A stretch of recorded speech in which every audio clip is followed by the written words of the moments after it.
Hey, it's me again. I haven't thought of an intro yet. We'll get there though.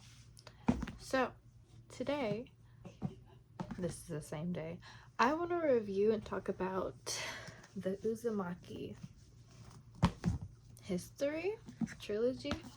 Just my opinion of it. Ugh. And just like these books and my thoughts on it.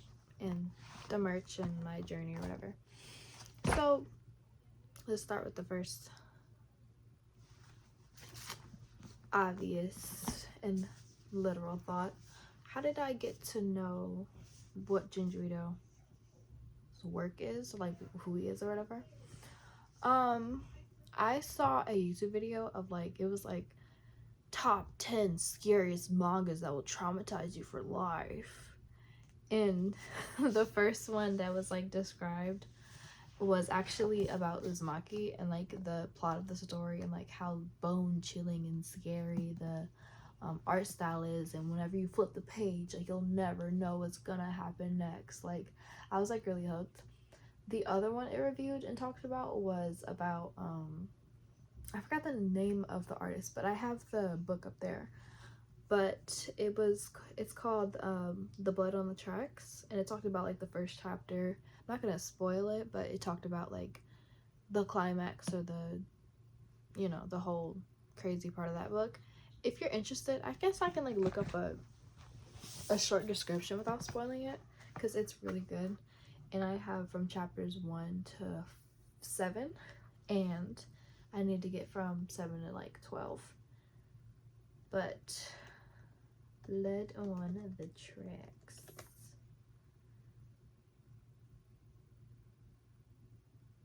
Okay. It says, the description is, forgive me for butchering some of this pronunciation, but Saichi Asabe is an only child living a mundane life just like any middle schooler, and he has friends, a crush on a girl, and loving parents. However, Saichi's mother is extremely overprotective, which causes others to view him as a mama's boy. Although he doesn't consider her behavior to be unusual, a certain incident starts to open his eyes to how dangerous her affection is. As Saichi tries to break free from her grasp, he learns that his life isn't as normal as he thought. And it's a long series. But that was the second book. But I don't even know why I'm tracking off to that one, because this is about Uzumaki. This is my first book, actually. My first book, which the one that had me the most hooked on Junji's work, is Tomi. Oh, God, I love Tomi. And it's ironic that I say that, because about the whole book is about obsession, and I love the movie Obsession, the newest one that came out. I saw it in theaters. I actually watched it about 5 times now, but I love that crazy good for her kind of story arc, or just romance gone wrong. I like yandere scenarios. Anyways, that's not what this book is about. This book is so good. I read it twice, 3 times technically. I read the first time I read it online. Second time I was like, oh my god, no, I need to get the book to read the entire series. And then I read it another time this summer. Not this summer, but last summer. But I can read the description and kind of go through it. But Tomi Kawakami is a female fatale. Oh god, I swear I can read, guys. With long black hair and a beauty mark under her left eye. She can seduce nearly any man and drive them to murder as well, even though the victim is often Tomi herself. Which one lover seeks to keep her for himself, another grows terrified of this immortal succubus. But as soon as they realize, no matter how many times they kill her, the world will never be free of Tomi. Oh! Okay, when I first read it, and the whole premise of the story began when it was talking about oh, I can't move this. At least I can move the camera. Okay, there we go. But the whole premise of her dying and coming back to life, that's the whole thing. But it's deeper than that. She's in these freaky crazy scenarios about different guys being obsessed with her. And that reminds me so much of Obsession. That's probably like I love Obsession like so much. But I heard like a lot of artists like have been talking about Junji, like saying like, oh, I'm inspired by him or his story arc or the way like, you know, yada yada yada.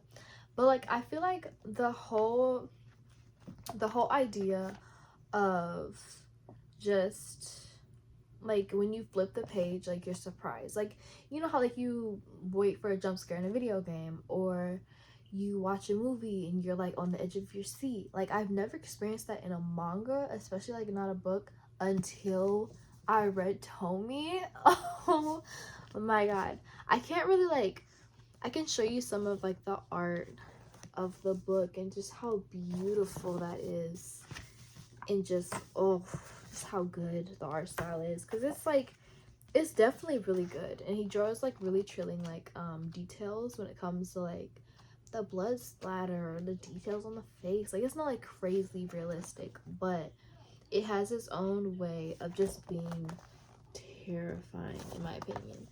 And I'm saying that, and also I've been reading like his work for like years now. um I forgot the specific, I can look it up, but there was a specific book that he like partnered with someone, or like it was inspired by, or like an honorable mention. But oh my gosh,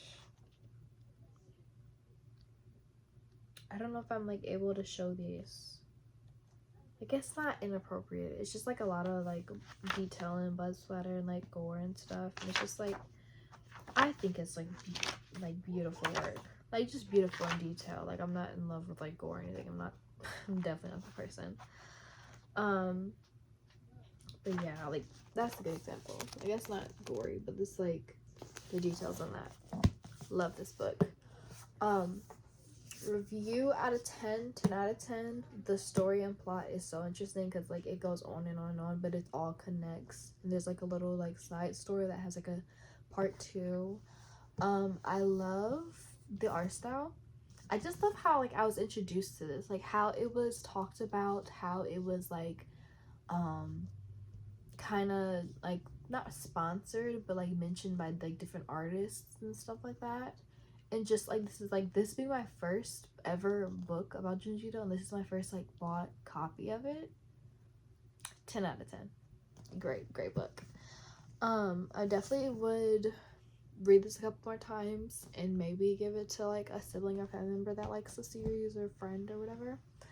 Okay, so my second book that I got was Uzumaki. It was actually a Christmas gift. I was just trying to get more into like his books in general. Like, you know, you buy one, you want to buy them all, you know. So I bought this one, just kind of inspicious of this. Once again, art style, very detailed. Also, I like the random color panels. It's definitely shorter, but it's shorter because it has a story. And I will say this, there was a movie on Prime Video.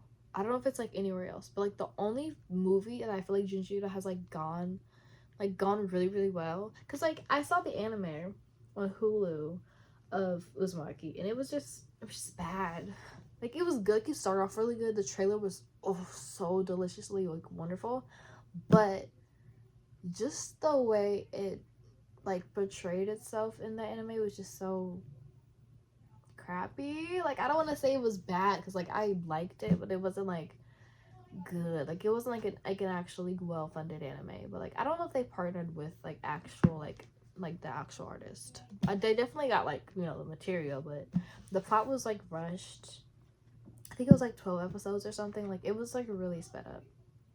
Kind of disappointed. But reading the manga first I feel like reading the manga first made it worse for me, because I was like waiting for so many moments and so many details that I talked about. Like when I was watching it, I was like flipping through the book looking for like the scenes that matched with it, and like I would flip like a page, I'm like, oh, they skipped that, which, you know, I get it, they can't include every detail, but you know, you want to see some references and stuff that you like. But anyways, this is my second book.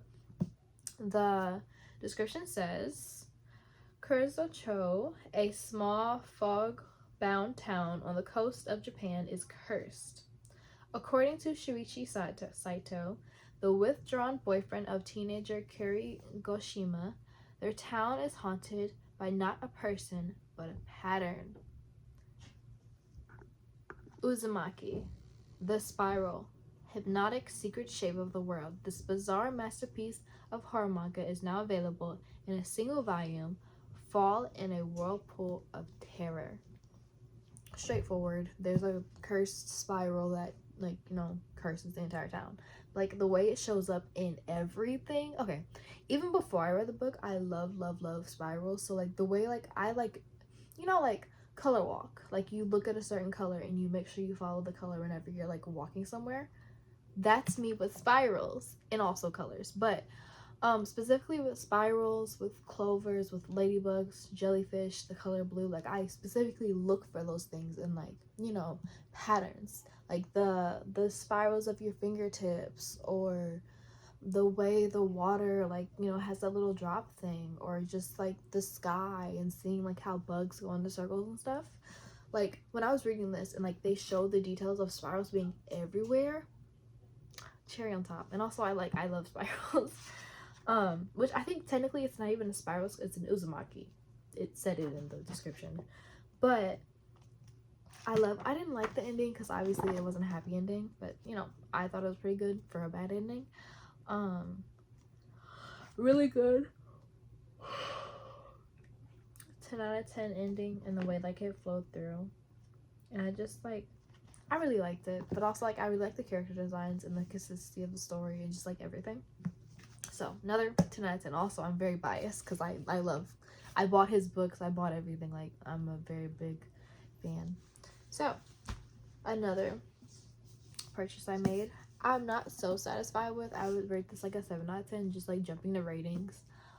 It just like, I don't know. Like, I don't know when I go. Okay.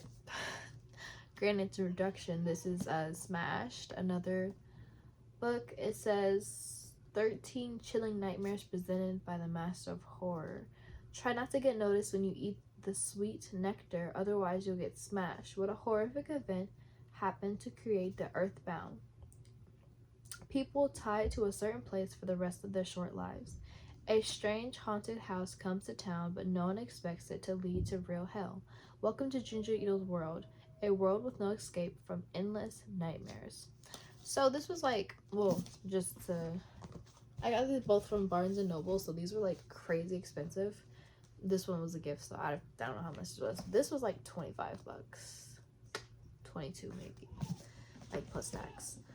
This one says it was like 22 on here, but I got it for 20, so not big of a price difference.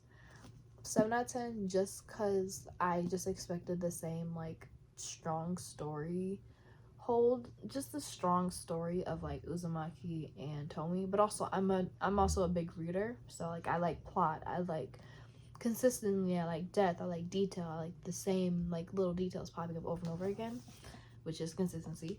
And with this one, it just was like a good story, and it was definitely like a lot of horror, but it just felt more like gory in my opinion. Like, I don't really, as I said before, I don't really enjoy gore as much, but I liked it. Like, I finished it obviously because I bought it, but if I were to like describe the experience, like, I would rather have this, like, I read it in the library and I put it back after I'm done reading it. Like, I can definitely see me sitting down and reading this and like putting it back after I'm done, you know. Like, this one I read again and again and again because I'm like, ooh, juicy story, yes. This one is the same synopsis, like I can read it over and over again, you know. And then my last and final purchase that I have from Uzumaki. Also, I have a library book, but I don't have the physical book with me because obviously I returned it. I'm a loyal librarian. I don't know. But before I move on to the other book that I read, I got this coloring book. I have not colored in it. But look at those visuals. I use these for posters. So I take out like a you know, coloring page or two, hang it up somewhere and decorate and all these things. But I don't want to color it because, like, I feel like if I do color it, I need some paint markers or gel pencils. Like, it gotta be some good material. Like, I don't want to fade through this. I don't want to mess it up. I don't want to smudge it. I might just keep it for keepsake because I do, like, want to collect coloring books. Like, if I want to collect anything, I want to collect figurines. Hopefully the audio didn't change too much when I did this, but I had to add a little mic. But, so yeah, I want to collect like a lot of different like anime coloring books, like Pokemon. I got a Pokemon one in my room. Obviously Chikawa, because I want to get a Chikawa like coloring book. And just like a really cool artists that do like a lot of details. Like I don't want to get like a generic one, but like I would just get it to just to have the art style and like flip through it, you know. Okay, I'm looking on Google at the different books that he has, and I see one that I think I want to buy. But anyways, the one I said before, the two I got from the library, I said one, but I got two, was Soichi, Junju story collection, and it was just like about the little boy that caused mischief, and it was like a Japanese folklore with like the dolls and the nails that he was like really prone to using. Pretty good. Just a definite like library book. Like read it, put it back. Cause I read pretty fast when it comes to like Junjito, just cause like I love the plot and I fly through it, and a lot of fantasy books as well. But the one that I got from the library that I had a whole life experience. Like I looked up YouTube reviews about the book.